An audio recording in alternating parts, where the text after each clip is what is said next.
Rapid updates. Duke Quantum is a applied quantum research lab at UMD that I do. Duke Quantum do, and it's really awesome. Right now, this semester, we're focused on finding a problem ripe for quantum.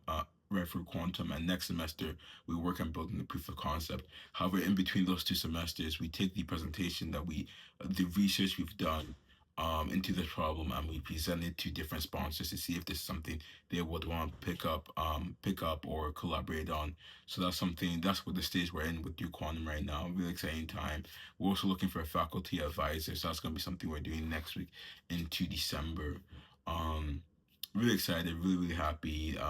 Thank God the presentation went well because I was really worried about it. Like at the start of the semester, like if you go to find the video when I first joined Duke Quantum, it seemed very tense, and I do think it was tense, rightfully so. Because there's a lot of resources and there's a lot of it's basically not an environment we're gonna be half and half with. So I was really tense, but like we got to the end of the semester and we did the presentation. It was really good. So I'm really happy. I also had a great team, so that was also another amazing thing. Um, so that's do quantum. Big Think AI. What we're doing and what I'm doing right now is that today we just had a meeting with NVIDIA to do a possible hackathon with them. We pitched for a 24-hour hackathon. The tricky thing is that NVIDIA is NVIDIA, right? And a lot of people probably want them to come and do hackathons at their university. So I think they have up to 50 or so, or 50 or more schools. I can already think off the top of my head the schools that are going after them. Um, However, we did have a great interview. I think I really like the person who we're talking to. He seemed really excited about the opportunity as well, and that's what we're working on. So we're just waiting for them to do a review, and see what schools they want to go with because they have a finite time and finite number of resources, so they can't just do all schools. I'm sure they would want to, but I do think we're the we're the best positioned in terms of impact and diverse impact because if you're NVIDIA, right, and you want to introduce people to your ecosystem, going to a school that has like the most cracked engineers is not just has the most cracked engineers and software developers and researchers is not the sole thing you're looking for because all of those people probably know about your resources, right? What you're trying to see now is how you can introduce people to that tech stack.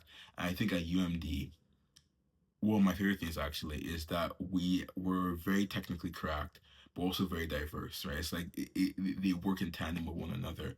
I think that's why UMD is probably the best position for an NVIDIA hackathon because a lot of the people, even with Big Think AI, one of our big missions is to really introduce people to AI concepts. And we have over 1,000 members from very different backgrounds.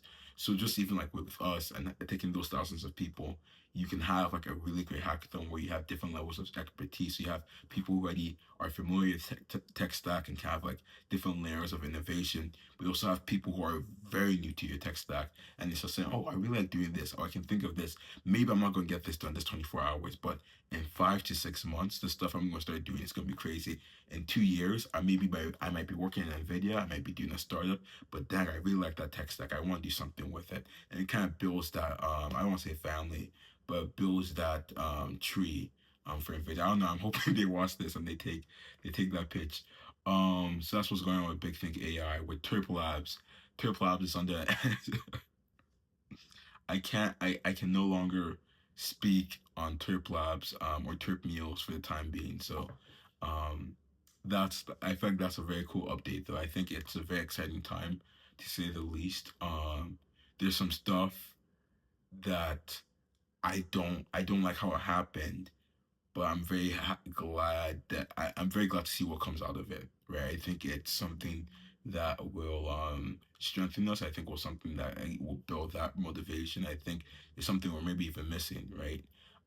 Especially in the university app ecosystem, right? I can't speak much on it. I even like saying I can't speak much on it because it makes it more fun. But those are the stuff I'm dealing with. Do Quantum, Terp Labs, and Big Think AI. So all exciting times for all of them. In terms of academics, right now I'm just trying to make sure I end off the semester with the grades I want to end up with. Nothing lower than a B. It's going to be a bit tricky, but I'm just praying it goes through. And if you do remember, I'm in a tricky situation with the CS degree because I technically am a letters and science student, so I've done the CS application, but then the semester I look at my grades and look at other stuff and they say Is this someone we want to the CS program? I think extracurricular wise, I think I'm doing pretty good. I think I'm doing pretty good. I could probably do better. I think the one thing I did miss out on was the research. That's something I'm still working on. There was, as I've been talking about world models over the past couple of days, I found someone working in spatial AI. So then I was trying to see how I could reach out to him. And then I found that he had the class he was doing was like kind of at the opposite side of campus. So after I got my homework done, I rushed over to his class and I was sweating and everything. And then I opened the door and I heard like I opened the door and I see a professor talking about the Green Party and why they will never win the election or something like that. And then I went to go check online, and it turns out the class I saw was actually for last semester. But I got some exercise, and so I think that was good. I also sent an email already, so hopefully he sees that. I don't think professors have been very responsive to the emails yet. I haven't gotten a response back. I think honestly the best strategy I've seen is it just has to be you know someone that the professor knows, and then they refer you. So I'm hoping that maybe I should go more so for like the master students. I've messaged one. I think I messaged one in his lab, or maybe it was another professor, and they didn't get back to me. So I have to keep on. I have to expand my quantity because I think I'm focusing. I'm being too lazy, and then when I do log in, I focus too much on quality because I really get invested into their work. Um, and then when I become really invested, I'm like, oh, what should I highlight that I really like and all that. But really, it's a number game, unfortunately. But I also like that's just how the logistics work out in the end. Um, yeah, yeah, and there's obviously some other stuff here and there.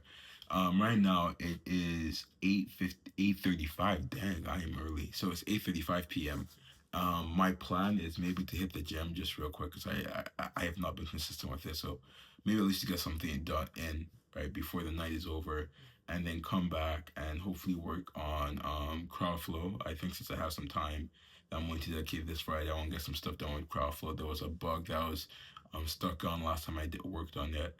Um, but yeah, those are the rapid updates I have. So excited, growing, all the good stuff for Project Phillips. Besides that, I have nothing else to say. So have a great day.